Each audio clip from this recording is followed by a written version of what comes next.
अगर आप भी लेना चाहते हैं देश दुनिया की तमाम जानकारी तो आज ही सब्सक्राइब करें हमारे चैनल को। साथ ही नीचे दिए बेल आइकन को जरूर दबाएं ताकि हर अपडेट आप तक पहुंच सके। नमस्कार, प्रभा साक्षी के शंखध्वनि कार्यक्रम में आपका स्वागत है। मैं आपके साथ अर्चना द्विवेदी। प्रदोष व्रत भगवान शिव और देवी पार्वती से जुड़ा है। ऐसी मान्यता है कि जो भी इस व्रत को रखता है और विधि विधान से पूजा अर्चना करता है, भोलेनाथ और देवी पार्वती की कृपा उस पर बनी रहती है। प्रत्येक माह की कृष्ण पक्ष और शुक्ल पक्ष की त्रयोदशी तिथि को ये व्रत रखा जाता है। सूर्यास्त के बाद और रात्रि से पहले के समय को प्रदोष काल कहा जाता है। इस व्रत को किसी भी उम्र के लोग रख सकते हैं। स्कंद पुराण के अनुसार इस व्रत को 2 तरीकों से रखा जा सकता है। आप चाहें तो सूर्य के उगने के बाद से लेकर सूर्यास्त तक उपवास रख सकते हैं और भगवान शिव की पूजा करने के बाद आप संध्या काल में अपना व्रत खोल सकते हैं। वहीं दूसरी ओर आप पूरे 24 घंटे का कड़ा उपवास रखकर और रात भर जागकर महादेव की आराधना करके भी प्रदोष व्रत कर सकते हैं। पौराणिक कथाओं में इस बात का वर्णन किया गया है कि त्रयोदशी के दिन देवी पार्वती और महादेव अपने भक्तों की सभी मनोकामना पूरी करते हैं। जिस तरह यह व्रत अति कल्याणकारी है, ठीक उसी तरह अलग अलग दिन पड़ने वाले इस व्रत की महिमा भी अलग है। आइए विस्तार से इस व्रत के बारे में जानते हैं।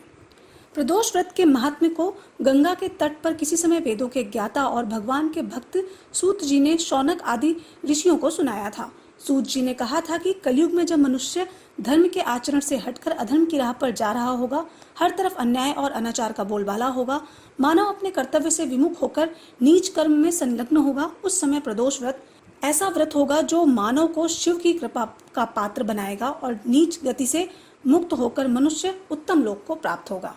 आइए अब जानते हैं सप्ताह के 7 दिन के प्रदोष व्रत का अपना क्या विशेष महत्व होता है। रविवार के दिन पड़ने वाले प्रदोष को भानु प्रदोष या रवि प्रदोष कहते हैं। इस व्रत को रखने से आप सदा निरोगी रहेंगे। सोमवार को प्रदोष आने पर इसे सोम प्रदोष कहते हैं। जिसका चंद्र खराब असर दे रहा है उनको तो यह प्रदोष जरूर नियम पूर्वक रखना चाहिए, इससे जीवन में शांति बनी रहेगी। मंगलवार को आने वाले प्रदोष को भौम प्रदोष कहते हैं। इस दिन प्रदोष व्रत विधि पूर्वक रखने से कर्ज से छुटकारा मिलता है। बुधवार के दिन आने वाले प्रदोष को सौम्यवारा प्रदोष कहते हैं। यह शिक्षा एवं ज्ञान प्राप्ति के लिए किया जाता है। बृहस्पतिवार को होने वाले प्रदोष को गुरुवारा प्रदोष कहते हैं। इसे करने से पितरों का आशीर्वाद भी प्राप्त होता है। अक्सर यह प्रदोष शत्रु एवं खतरों के विनाश के लिए किया जाता है। शुक्रवार को पड़ने वाले प्रदोष को भृगुवारा प्रदोष कहा जाता है। जीवन में सौभाग्य की वृद्धि हेतु ये प्रदोष किया जाता है। सौभाग्य है तो धन और संपदा स्वतः ही मिल जाती है। शनिवार को पड़ने वाले प्रदोष को शनि प्रदोष कहते हैं। अक्सर लोग इसे पुत्र प्राप्ति की मनोकामना के लिए और नौकरी में पदोन्नति की प्राप्ति के लिए करते हैं। आइए अब जानते हैं प्रदोष व्रत की पूजा विधि के बारे में।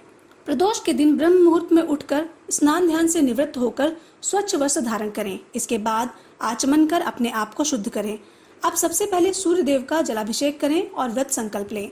इसके बाद भगवान शिव जी, माता पार्वती की पूजा घर अथवा मंदिर में जाकर फल फूल, धूप दीप, चंदन, अक्षत, धतूरा आदि से करें।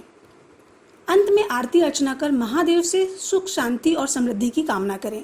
दिन भर उपवास करें। शाम में आरती के बाद फलाहार करें।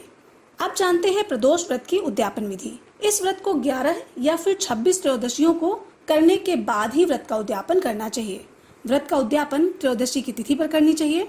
उद्यापन के एक दिन पूर्व श्री गणेश का पूजन किया जाता है। पूर्व रात्रि में कीर्तन करते हुए जागरण किया जाता है। प्रातः जल्दी उठकर मंडप बनाकर मंडप को वस्त्रों और रंगोली से सजाकर तैयार किया जाता है।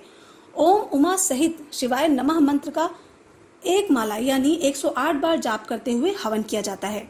हवन में आहुति के लिए खीर का प्रयोग किया जाता है।